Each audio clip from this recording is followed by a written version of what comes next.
It's a series of talks designed to push you to the next level in your work or love life, an educational boot camp minus the burpees. One woman has created a sort of secret society promoting empowerment and self-improvement with what she calls the pink pill. Crystalline Karazin is leading the pink pill movement and joins us with advice to live well and share details about this learning game. Thanks for joining us this morning. Absolutely. Thank you for having me. Very excited. And I loved having that extra hour. I know, right?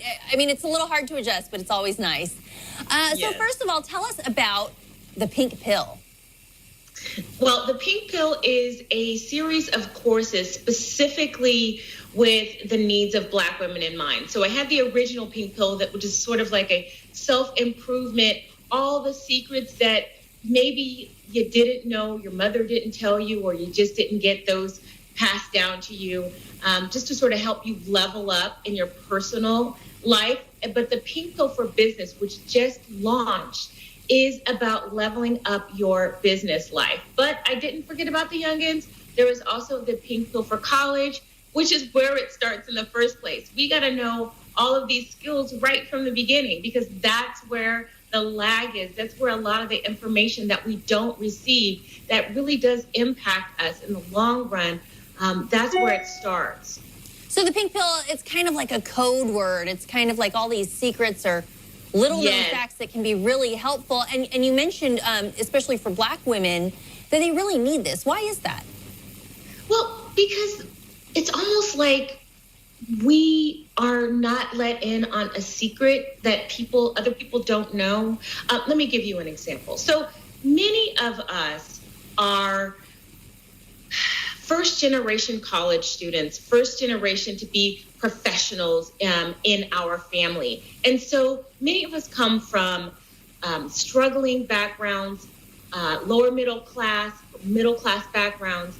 And so we're sort of thrust into the education, and our parents tell us, get your education, keep your head down, don't get pregnant, and that's all you need to know. You don't need to learn, you don't need to talk to those white people, you don't need to make friends, you don't need to have boyfriends, you just need to get your education.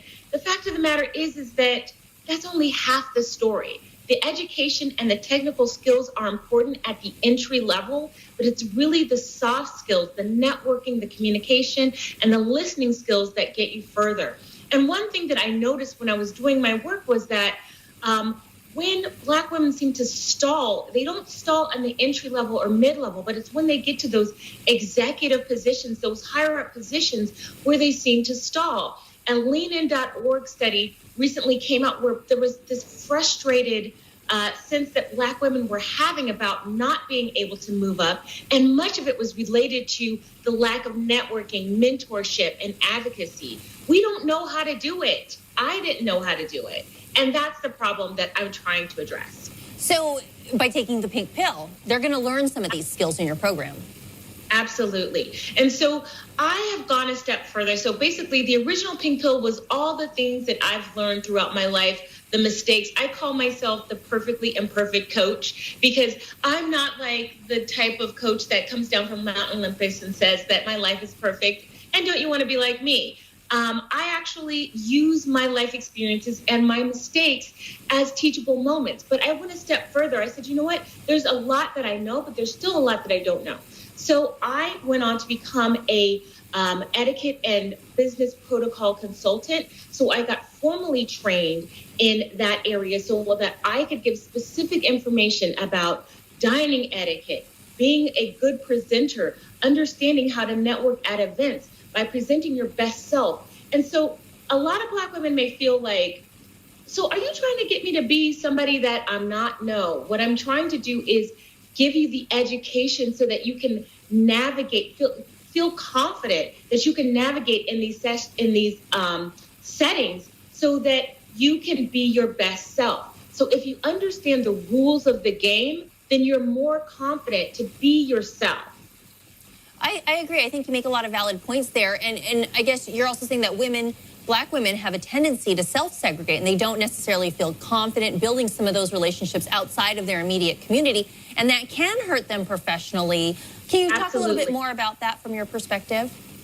Absolutely. So a lot of times at networking events, Black people in general doing the whole beeline, okay, looking for the other Black person in the room. So they can just make a beeline to that person. So, oh, yes, one of us.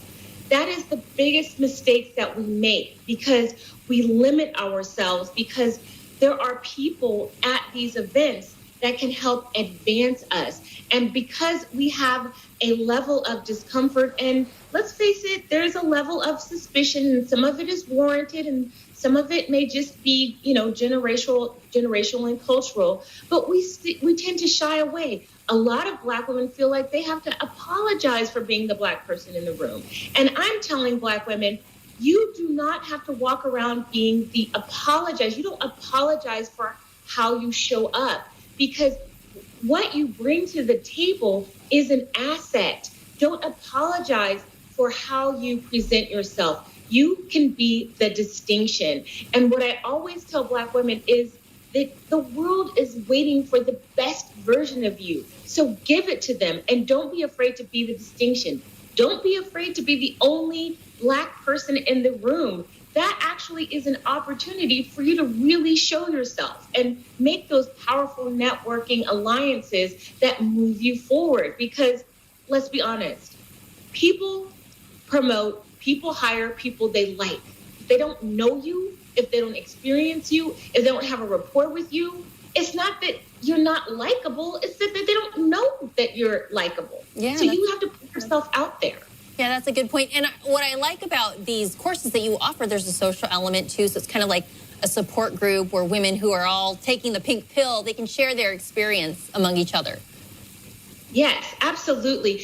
It's very, very important to build that community, because a lot of times you may have external sources, people who are around you, because of the socioeconomic issues that many of us come from. It may be hard to try to tap into people who have been there, done that, access mentorship, access people who can be advocates. Because here's the thing, we all need mentors. All women need mentors. Mentors are the people that can give you the information because they've been there, done that. But I go a step further in the Pink Pill for Business. And it's based on chess pieces, the types of chess pieces. And I say that you need, your bishop is your mentor. That chess piece, that's the bishop. But what you need is a knight. And that knight is that horse. And that horse carries you through. That's the person that can advocate for you, that protects you, that can move you forward, that has the power to put you in front of the people that can actually make decisions. And so I've created the course so that you learn to navigate and learn how to play the game. Learn how to play the game, because it is a game. And God, I wish it was something somebody would have told me when I was working in corporate and I made all these dumb mistakes. And so this is my solution to that. This is me giving back all the things. I love that analogy with the knight. That's some good stuff. So now we're going to direct everybody to your website, because you have so much information you want to share. If you want to know more about the Pink Pill, visit bbwschool.teachable.